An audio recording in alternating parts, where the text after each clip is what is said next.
It's already the last chapter of the class. How was it? Did you have fun taking the class? I talked too much on serious subjects, so I'm worried that the class was too boring.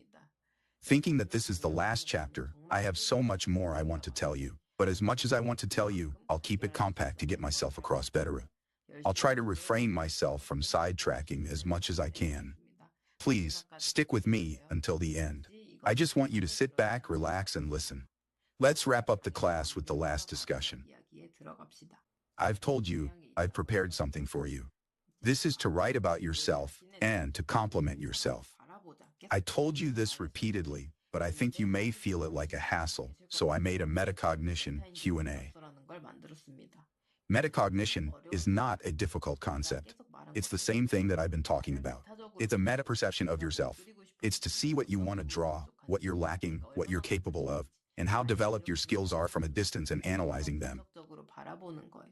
The dictionary definition states that it's seeing what you know and don't know, and evaluating the plan and process of its execution to supplement what you don't know. Most of what I told you is related to metacognition. Those with a high metacognition grow fast, so people were so into it at one point. I'll explain it one by one. It's pretty simple. Isn't it visually appealing? The first draft I made looked like a report, so I thought it may repel you from answering, so I asked my friend to decorate it nicely. Put the date at the top. You can draw a self-portrait in the box. Comfortably write answers about yourself after that. It asks you what you want to draw, why you keep drawing, what kind of art you want to draw in the future, what you want to achieve through drawing, and what to do to achieve it. People have a hard time answering these questions. I talked about this at the end of the last chapter. It's asking who you are. You can say you like sushi, you like drawing cute things, you like watching animations, or you like taking a walk. Talk about your personality.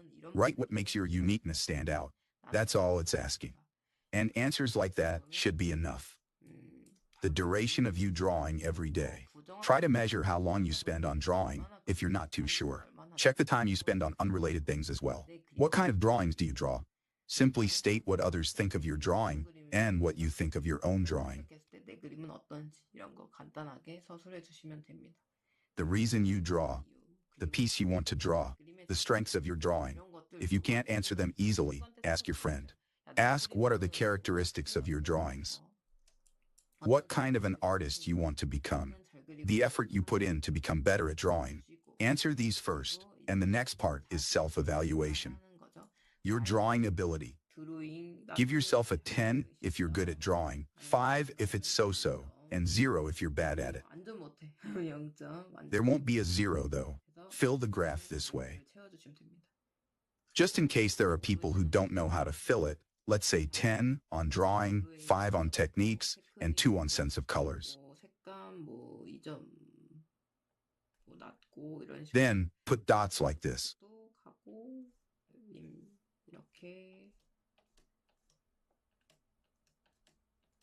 Connect the dots. You'll feel like a game character. The graph can be filled in this way.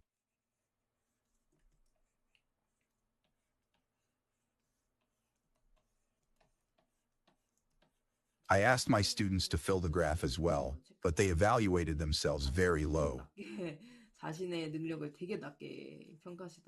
I hesitated putting this graph and thinking it'd make you discouraged. Check what you lack and what you're good at. Evaluate yourself with it and state your status in your drawing ability and depth. If you gave yourself a 10 on drawing, you may write you're confident at drawing faces and bodies. Techniques might be difficult. If you can use functions of Photoshop or Clip Studio Paint, or if you're familiar with adjustments like noise effect or filter, so you can improve the quality of your drawing, you can give yourself a high score. If you're good at adjustments and using overlay or various effects like noise to make the drawing look better, then write those down. Sense of colors is the ability to deal with colors, like the arrangement of colors. Uniqueness evaluates if your drawings are unique, where it's full of ideas in your own style. Effort is about how much effort you put into drawings. Give yourself 5 if you've been lazy lately. Now, light. We've covered light a few chapters ago. If you're lacking in the effective usage of light, put a low score with a plan to study light.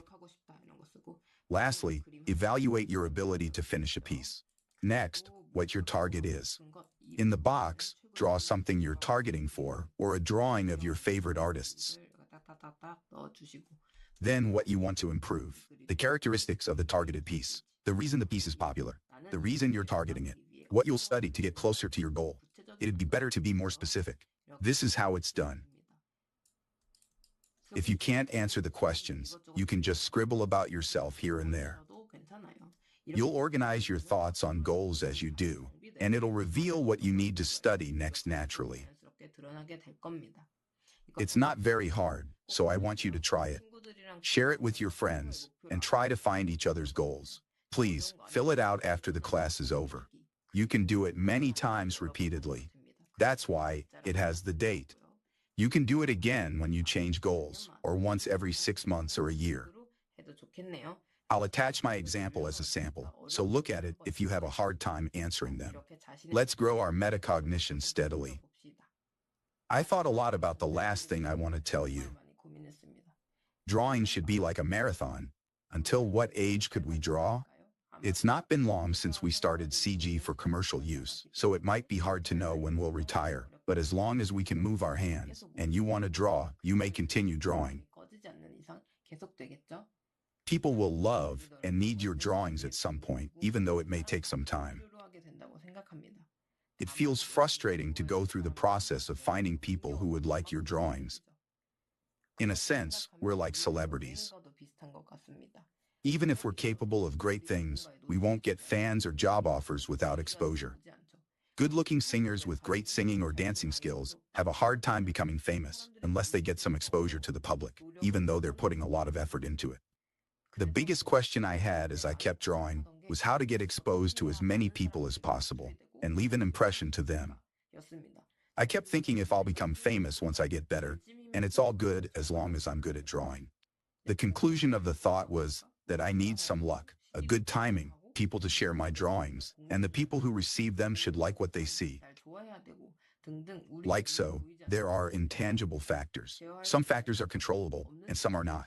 Computing the possibility all day won't bring you success.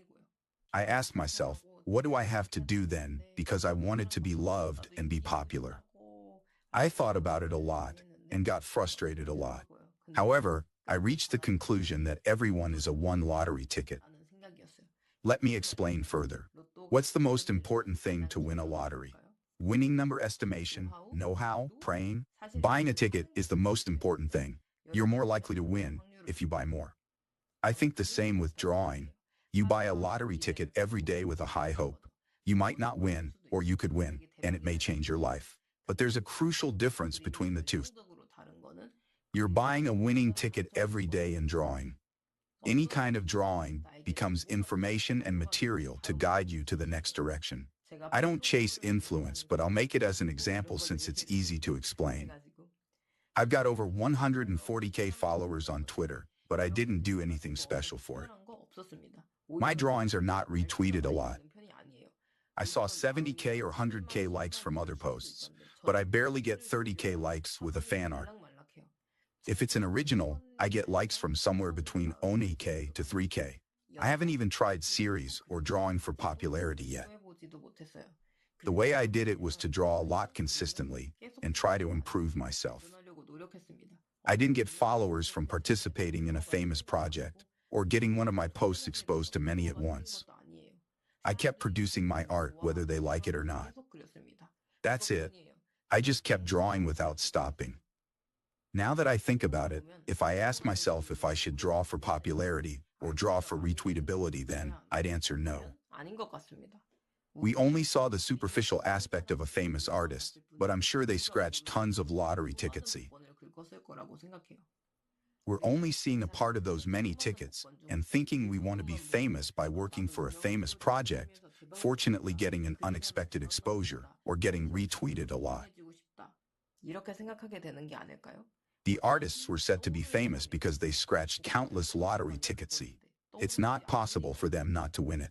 Coming back to the topic, drawing is a long journey continued, as long as the hand moves, and we have the desire to draw.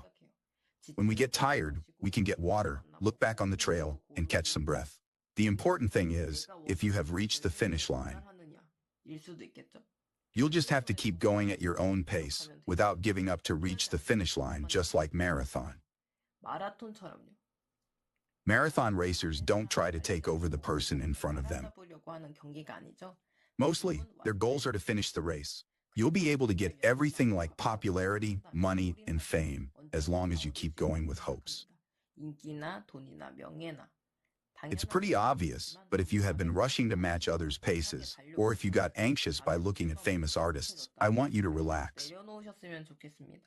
We keep going forward no matter what others say. We're stepping up a step every day. I want you to keep drawing happily, looking at your own goal at your own pace. Let's draw for a long time. Art doesn't have a right answer, so draw consistently and move forward as you remind yourself of your goal. I hope you achieve goals that you desire at some point. Thank you so much for taking my class. Great job for stepping up again today. And that will be the end of the class.